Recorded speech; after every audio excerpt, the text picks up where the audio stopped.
Hello student, welcome back, and this is the last video related to the first chapter, some basic concepts of chemistry, and we are discussing about the numericals. Numericals are very simple, 2 or 3 formulas are there, and if you learn the formula you can calculate any problem. The theoretical part and different statements given related to this topic in the previous video.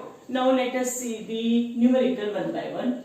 First numerical, calculate the number of moles and the molecules of urea present in 5.6 grams of urea. अब इसमें क्या क्या calculate करना है? Number of moles, जिसका हमें formula मालूम है. इस फार्मूले के तहत हम कैलकुलेशन करेंगे. ये फार्मूला आपको अच्छे से लर्न करके रखना है, नेक्स्ट ईयर भी इसका काम पड़ने वाला है. तो नंबर ऑफ मोल्स कैलकुलेट करना है, और once you calculate the moles, number of molecules calculate करना है. ये सेकंड फार्मूला, ये भी आपको लर्न करना है, जिसका इस साल काम आपको पढ़ने वाला है, और एंट्रेंस एग्जाम में भी इस तरह की छोटे छोटे न्यूमेरिकल्स पूछे जाते हैं. तो ये आपको 2 साल याद रखना है फार्मूला. और डाटा क्या दिया हुआ है? 5.6 ग्राम्स ऑफ यूरिया. यूरिया एक कंपाउंड का हमें वेट दिया हुआ है, तो हम यूरिया का हमें फार्मूला पता रहना चाहिए, जो फार्मूला ये है, और इस फार्मूले के साथ हम उसका मॉलिक्यूलर वेट कैलकुलेट करेंगे. Once you calculate the molecular weight and you know these two formulae, you can calculate the answer. It is very simple. तो मास कितना दिया हुआ है? 5.6 ग्राम. अब मोलर मास या मॉलिक्यूलर वेट कैसे कैलकुलेट किया जाता है, उसका फार्मूला पता रहना चाहिए. उसका फार्मूला है, और यहाँ पे मैंने एक कैलकुलेशन के लिए लिख दिया है, जो कि बहुत बड़ा दिख रहा है आपको. पर आपको अगर ये मेथड थोड़ी लेंदी लग रही हो तो आप एक दूसरी भी मेथड यूज कर सकते हो. कौन सी मेथड है?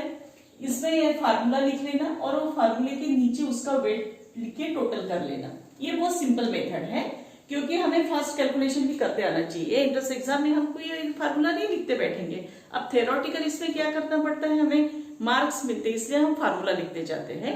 पर एंट्रेंस एग्जाम में आपको फटाफट कैलकुलेशन करते आनी चाहिए.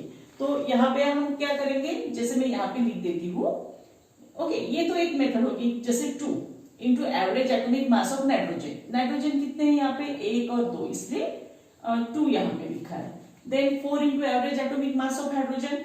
हाइड्रोजन 1 2 और 1 2 4 हो गए, इसलिए यहाँ पे 4 लिखा है. देन कार्बन के लिए कितना लिखा है? 1, क्योंकि एक ही है, और ऑक्सीजन के लिए 1.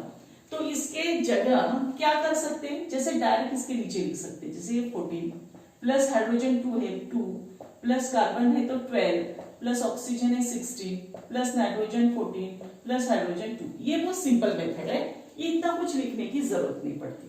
तो आपको 2 में से जो इजी मेथड लगे आप थ्योरी में यूज कर सकते हो. तो ये एक मेथड है. तो इससे कैलकुलेट किया या इससे किया तो ये थोड़ी लेंदी है. तो आंसर कितना आएगा? 60 म्यू. और इसका मतलब ही क्या होता है? 60 ग्राम पर मोल, यानी 1 मोल का ग्राम में ये वेट हो गया. ये बहुत जरूरी है. ऐसे मैंने इसके पहले भी आपको होमवर्क किया था, या मैंने वीडियो में भी बताया था. हमने हाइड्रोजन का कैलकुलेट कर सकते हैं, कार्बन डाइऑक्साइड का, ऑक्सीजन, O2, N2, F2, किसी का भी जिसमें हमें एटॉमिक, जो कॉमन एलिमेंट्स है उसका एटॉमिक वेट हमें पता रहना चाहिए. और जो थोड़े अनकॉमन है उसके एग्जाम में कभी कभी एटॉमिक वेट दिए रहते हैं, जिससे कि हम मॉलिक्यूलर हो. जैसे यूरिया का भी मॉलिक्यूलर फार्मूला यहाँ आ गया, तो आपको वो लर्न करके रखना है कि चाहे कहीं भी आ जाए या नेक्स्ट ईयर भी कभी कहीं आ जाए तो हम उसका फार्मूला लिख सके और उसका मॉलिक्यूलर वेट कैलकुलेट कर सके. तो इस तरह से आप थोड़ी थोड़ी पढ़ाई ऐड करते जाएंगे, बहुत अच्छे से आपको ये सब्जेक्ट समझेगा. तो यहाँ पे नंबर ऑफ मोल्स हमें कैलकुलेट करने हैं. फार्मूला कौन सा है? वेट और मास. आप कोई भी एक वर्ड ध्यान में रखिए, weight divided by molecular weight, और weight divided by molar mass, और mass divided by molar mass. बहुत ही सिंपल है. एक ही चीज ध्यान में रखिए, weight divided by molecular wait. Okay, ये आपको नेक्स्ट ईयर भी फार्मूला काम में आने वाला है, तब फिर से आपको वो याद करना पड़ेगा. तो इसलिए आप अच्छे से पहले से पढ़ाई करके रखिए. तो wait divided by molecular wait में वेट कितना है? 5.6. मॉलिक्यूलर वेट कितना कैलकुलेट किया? 60. और इसका डिवाइडेशन करने के बाद ये आंसर आता है, ये हो गया मोल. तो ये नंबर ऑफ मोल्स का फार्मूला आप नोट करके रखिए अच्छे से, wait divided by molecular wait. अब नंबर ऑफ मॉलिक्यूल्स कैसे कैलकुलेट किया जाते हैं? मोल्स से. हमेशा अगर आपको मॉलिक्यूल्स कैलकुलेट करना है तो आपको मोल्स पता रहना चाहिए। अगर वो दिए हुए नहीं तो फर्स्ट आपको कैलकुलेट करना है। जैसे यहाँ पे हमने किया हुआ है, यहाँ पे हम मोल्स कैलकुलेट करके कैलकुलेशन करने वाले हैं। यही फार्मूला फिर से यूज करने वाले हैं। तो नंबर ऑफ मोल्स हमने कैलकुलेट कर लिया 0.0933 और एवोगाड्रो कांस्टेंट ने उसे मल्टीप्लाई किया तो हमें मिल जाते हैं नंबर ऑफ मॉलिक्यूल्स। और ऐसे मल्टीप्लिकेशन करने के बाद ये आंसर आता है। ये सब कैलकुलेशन आपको घर में करके देखना है। यहाँ पे कैलकुलेशन मैंने डायरेक्ट आंसर लिख दिए, पर आपको कैलकुलेट करके देखना है घर में। Then next problem, calculate the number of atoms in each of the following. 3 यहाँ पे कैलकुलेशन करने हैं और यहाँ पे नंबर ऑफ एटम्स कैलकुलेट करने हैं और डाटा अलग अलग दिया हुआ है। पहले इसमें मोल्स दिए हुए हैं, सेकेंड इसमें क्या दिया हुआ है 52 म्यू के फॉर्म में दिया हुआ है और थर्ड इसमें ग्राम में दिया हुआ है और सभी इसमें हमें एटम्स कैलकुलेट करने हैं। तो वो एटम का और गिवन डाटा का कैसा कोरिलेशन है। जैसे मोल्स का तो अभी हमें पता चल गया कि मोल्स कैसे, उसके ऊपर से एटम्स कैसे कैलकुलेट करते हैं। तो जैसे सॉल्यूशन पहला देखेंगे हम, यहाँ पे क्या दिया है 52 moles of argon. 1 mole of argon equal to 1 mole argon में कितने एटम्स होते हैं 6.022 इंटू 10⁻⁴। ये हमने पहले स्टेटमेंट देखा है।